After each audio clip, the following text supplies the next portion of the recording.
আমি এত কিছু কেন করেছি তাহলে শোনো। বুবাইয়ের সাথে আমার সত্যি একটু ঝামেলা চলছিল অনেকদিন ধরেই। আর ঝামেলাটা এটা নিয়েই শুরু হয়েছিল যে আমরা রেজিস্ট্রিটা করে নিই। তো বুবাই বলেছিল 2025-এ পুজোর সময় করবে, আবার বলেছিল 2026-এ পুজোর সময় করবে। এটা নিয়েই আসলে আমাদের ঝামেলাটা হয়েছিল। আর আমি বুবাইকে বারণও করেছিলাম আমাদের এই ঝামেলাটা সোশ্যাল মিডিয়াতে এনো না।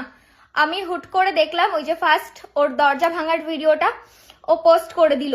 এটাই আসলে আমাদের ঝামেলাটা শুরু হয়েছিল। তারপরে আমি এই প্ল্যানিংটা করেছিলাম একটা ফেক বিয়ের ফটো পোস্ট করে ওর রিয়েকশনটা কি আসে, ও কি করে, ও কি সত্যি আমাকে ভালোবাসে নাকি ও অন্য কোনো মেয়েকে ধরে নেয় আমাকে ছেড়ে। আমি এটা বোঝার জন্যই ফেক বিয়ের ফটোটা আমি পোস্ট করেছিলাম।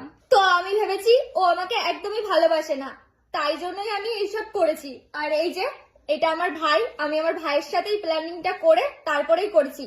আর তোমরা যে অনেকেই এআই দিয়ে অনেক কিছু অনেক রকম ছবি বানাচ্ছ, আসলে আমি এর সাথেই প্ল্যানিংটা করেছিলাম। আমি মুখটা কিন্তু ঢেকেও দিয়েছিলাম। আমি কিন্তু ছবিটা তো আমাকেই পাঠাতে পারতিস, তুই ছবিটা এটা ছেড়েছিস কেন?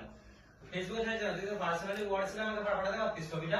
আমি তো সোশ্যাল মিডিয়াতে একদমই যেতে চাইনি। ফার্স্টে তুই দরজা ভাঙার ভিডিওটা করেছিলি। তোর যে আমার ভিডিও আর বিয়ের ছবি দুটো এক হলো। আমি তো ওই জন্য মুখটা ঢেকে দিয়েছিলাম।